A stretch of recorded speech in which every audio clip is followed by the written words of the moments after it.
A report says the number of women in top executive jobs at Canada's largest publicly traded companies has stalled, and the economic downturn is being blamed. Joining me now to talk about this is Jay Rosenzweig, whose executive search firm put together the report, and Martha Fell. She is the CEO of Women in Capital Markets, an advocacy group for women in financial services. Welcome to you both. Glad you're here at CP24. Now, to be polite, I should go to you first, Martha, but I want to be polite, but he wrote the report. So I'm going to go to you first, Jay. Tell us about this report, what it says, why you did it. Well, just to frame it, basically we look at the 100 largest publicly traded companies in Canada by revenue. And then what we do is we look at the top paid executive officers within each of these companies. And then we look at the percentage of women in each of these top echelons. Right. And we began doing this about 5 years ago. The first year we did it, the number was 4.6%. Which we thought the number would be low, but it was staggeringly low. Yeah, you just said 4.6. It is surprisingly low. Incredible. 5 years later, fast forward, we're at 6.9%, which still isn't great, but there has been some progress. Really what caused us to do this assignment was, about 5 years ago, an advertising executive came into Canada from Europe, and he talked about how women just don't have what it takes. They just don't have the toughness to get to top level. I can feel Martha here right now. I guess he went back to Europe pretty fast, did he? He did, and there was lots of, unhappy people out there. But what we decided to do was, rather than sit and be unhappy about it, do something about it. So we decided to put the mirror to corporate Canada and figure out how many women, in fact, were at the top, and this is what we discovered. Okay, now, Martha, I can be polite and come to you. What do you think when you saw that report? Anything new in it? Or was it just confirmation of what you suspected?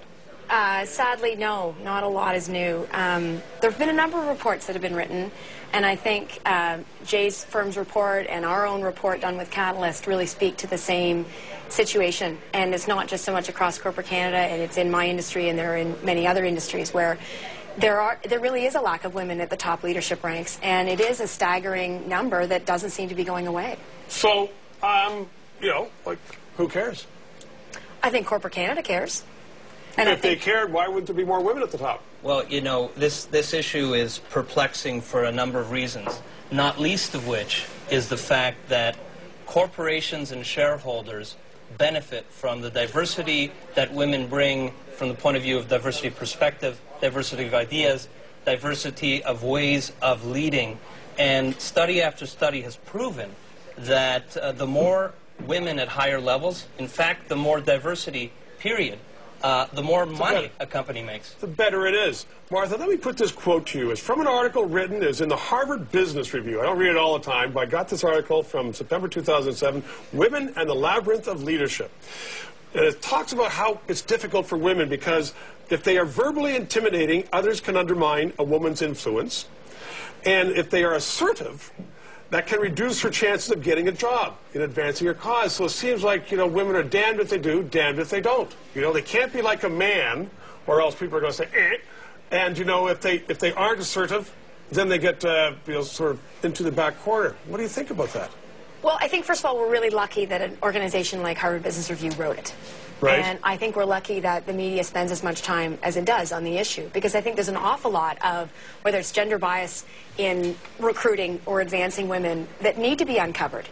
And I think that there's a lot of things that we can do, and that's one of the reasons why my association exists, so that we can pull more women in, keep more women in, and advance more women. You said gender bias. Do you think that in Canada, in the upper echelons, there's actually a bias? If there's 2 candidates or 3 candidates for a job, and one's a woman, they're going to say, oh, no, women out. Some people would argue that the woman would get the job.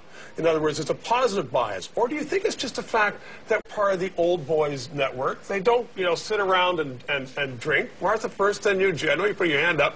Martha? First of all, there's no one silver bullet. There's no one reason why women don't get the top jobs. Good point.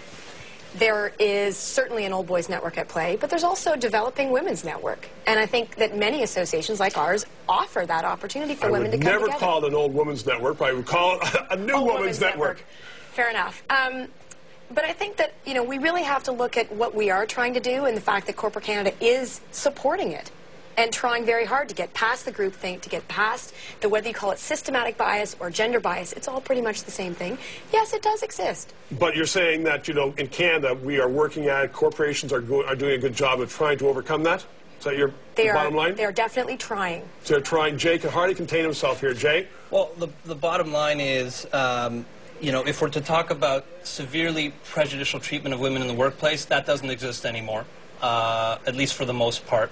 But at the end of the day, there are these subtle biases and social conditions that combine create barriers all around women. And the labyrinth theory, I think, is a good one. When your boss says to himself, gee, should I give this assignment to this woman who's got 3 kids at home? We've got a problem. And I believe this kind of thing exists day in and day out. The Old Boys Network causes it to be a lot easier to recycle the usual suspects from one's Rolodex. And we know that over 90% of the Rolodex is male because they're all executives. And Jen, if you look at downtown Toronto, all the clubs that used to be men's clubs are now men and female clubs, and there are exclusively female clubs. There are clubs in Toronto I can't get into, Martha. What do you think of that? I don't know of them.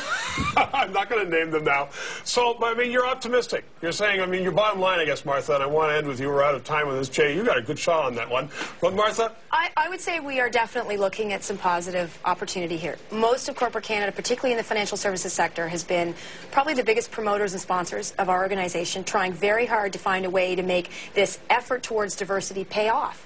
They don't want to invest this kind of money, time, and executive experience into something that doesn't, in fact, make any difference. And it does make a difference, and you've made a difference. And Martha, thank you for coming in. Jay, thank you for coming in tonight and for doing the report. And we're going to take our final break, and when we come back, what we're going to be watching tomorrow on CP24 and a story or two. Stay with us.